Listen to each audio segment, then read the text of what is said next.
Il y aura 2 forfaits. Ismaël Traoré qui a mal au genou.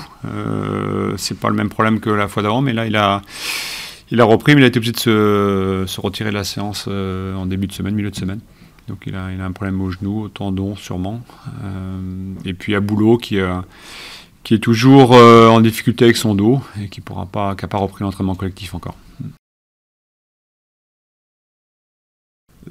Ouais, il était revenu depuis 15 jours quasiment avec 2 semaines pleines, mais là ça lui fait trop mal, donc il est obligé de calmer un petit peu. Bon, voilà, la saison il y a encore quand même beaucoup de matchs, donc je pense qu'il va bien se soigner et puis il va repartir de l'avant.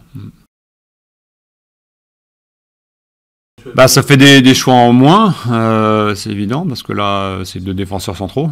Donc, heureusement, on a eu la bonne idée de prendre Michel quand même s'il y a un ou 2 joueurs qui peuvent éventuellement jouer dans ce poste-là, mais ça reste quand même oui, une zone du coup qui devient sensible un petit peu en termes d'effectifs. Ouais. Bah, on a du mal à définir exactement la raison précise. Hein. On a fait des examens complémentaires. Il a essayé de reprendre un peu cette semaine la course, mais il a de nouveau mal. Donc voilà, on essaie de trouver vraiment la raison et puis le meilleur protocole de soins. Mais ouais, ça traîne. Ouais. Alors, je pense qu'il y a un petit peu des deux. D'abord, il y a la performance individuelle des joueurs qui sont performants dans le registre défensif, hein, même s'il y a eu quelques changements, mais ceux qui sont arrivés sont aussi performants. Hein. Je pense à Mathieu, forcément, qui est là, à Salibou aussi, qui fait une bonne saison, Kofi aussi, qui est costaud. Voilà, là aujourd'hui, c'est Michel. Il y a eu Isma aussi qui a été performant. Abou, même quand il a joué, je ne sais plus, 6 ou 6 matchs, je pense, il a été aussi performant. Donc, c'est la performance individuelle. Et puis après, au niveau du collectif, par rapport à ce qu'on met en place, déjà, l'utilisation du ballon, on a régulièrement le ballon, donc c'est mieux de défendre quand l'adversaire a moins le ballon.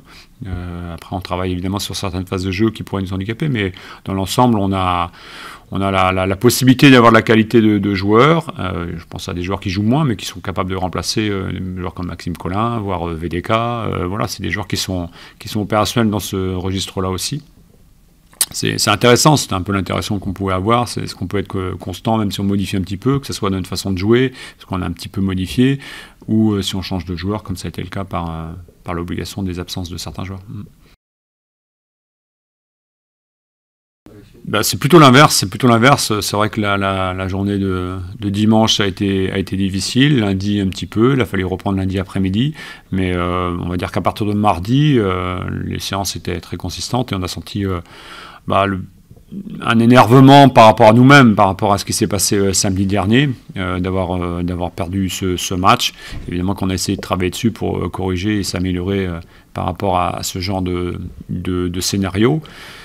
Mais non, la volonté aujourd'hui du groupe, elle a été montrée par la qualité de l'entraînement et je pense qu'on a envie de repartir de l'avant et puis de repartir avec de nouveau l'efficacité, parce qu'on a eu quand même des situations où on n'a pas été très efficace. Voilà, il faut, ce que je leur avais dit suite au match, il ne faut pas tout remettre en cause, même si une défaite à la maison, dans ce genre de scénario, c'est regrettable, et puis parce que si on avait l'idée de se rapprocher du FC Lorient. Mais voilà, encore une fois, c'est vraiment l'énervement contre nous. Hein, voilà, de dire que on a fait, bon, il y a eu la connerie qui a été faite à la fin du match, et puis il y a aussi les buts qui n'ont pas été marqués. Peut-être qu'un 0-0 aurait été permis de continuer un petit peu la série, la dynamique. Bon, c'est pas, il n'y a qu'un point d'écart avec une défaite, c'est pas grand-chose, c'est beaucoup, mais c'est pas grand-chose aussi. Donc à nous de repartir contre Amiens. Ouais, c'est exactement ça. Sa réaction, voilà, il a été très clair, je pense, avec vous aussi après le match. Évidemment que ça fait partie du foot, qu'il est conscient que c'est une erreur et qui écoute le but, mais bon, voilà, il a assez d'expérience et de maturité pour se dire que maintenant, il a switché et puis il passe sur autre chose. Non, parce que je pense que le scénario du match, il est le même que contre Clermont, sauf qu'on marque pas les buts. Clermont, on marque les buts sur les premières situations. Là, on en a aussi, on n'a pas marqué. Après, on a essayé, on a usé un petit peu, avec un peu de maladresse sûrement, avec des choses à rectifier par rapport à la finalité, parce que voilà, la domination était très forte. On voulait éviter de faire des bêtises un petit peu, parce qu'on savait que l'équipe d'Ajaccio n'aura pas eu grand-chose. Et bon, ben voilà, c'est tombé sur Arnaud, ça va peut-être tomber sur un autre joueur. C'est les aléas du sport de foot qui est difficile, hein. Quand il y a beaucoup de monde devant le but, et faut être adroit, il faut être patient, il faut être bon aussi psychologiquement, parce qu'il peut y avoir de l'énervement quand on n'arrive pas à trouver la faille, et surtout quand c'est des scénarios où on a l'impression d'avoir des opportunités en début de match, et que on se dit peut-être qu'on a laissé passer l'ouverture, parce que derrière, si on marque évidemment les premiers au bout de 20 minutes, je pense que le match, le score est différent. Je ne sais pas si elle a deux visages, mais en tout cas sur le match aller, en effet, on avait plutôt été dominateur en première mi-temps avec un avantage, et puis derrière on avait souffert en deuxième mi-temps parce qu'il y a des joueurs aussi de qualité qui sont capables de faire des bonnes choses. Il y a l'attaquant qui était ici il y a quelques années avec Mafuta notamment, mais il y en a d'autres. Ils ont récupéré quand même des joueurs comme Lobry, comme Oconduit qui devrait faire son entrée, des joueurs expérimentés comme Corchia. Voilà, ça fait des joueurs qui sont avec un effectif avec des jeunes joueurs, avec pas mal de mouvements dans leur effectif quand même, hein, que ce soit depuis le mois de juillet et puis au deuxième mercato aussi, où il y a eu des joueurs qui sont partis, d'autres qui sont arrivés, une défense un peu plus jeune. Voilà, c'est une équipe qu'on connaît parce qu'on les a joués aussi en match de préparation cet été.